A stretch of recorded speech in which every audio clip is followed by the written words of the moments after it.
தமிழகத்தில் இதுவரை சராசரியை விட கூடுதல் மழை பெய்துள்ளதாக வானிலை ஆய்வு மையம் தெரிவித்துள்ளது. இதுவரை மொத்தம் 47 சென்டிமீட்டர் மழை பெய்துள்ளதாக வானிலை ஆய்வு மைய இயக்குநர் ரமணன் தெரிவித்துள்ளார். இனி வரும் நாட்களில் மழை படிப்படியாக குறைய வாய்ப்புள்ளது என்றும் அவர் கூறியுள்ளார். மாலத்தீவு மற்றும் லட்சத்தீவு பகுதிகளில் நிலை கொண்டுள்ள காற்றழுத்த தாழ்வு நிலையால் நீலகிரி, ராமநாதபுரம், திருப்பூர் ஆகிய மாவட்டங்களில் அதிக அளவு மழை பெய்ய வாய்ப்பிருப்பதாகவும் அவர் தெரிவித்துள்ளார்.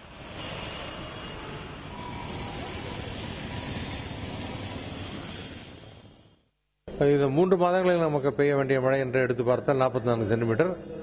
இன்று வரை பெய்த மழை கிட்டத்தட்ட ஒரு 47 சென்டிமீட்டர் வந்திருக்கு. இயல்பை காட்டிலும் ஒரு 3 என்று அது எடுத்துக்கொள்ளலாம்.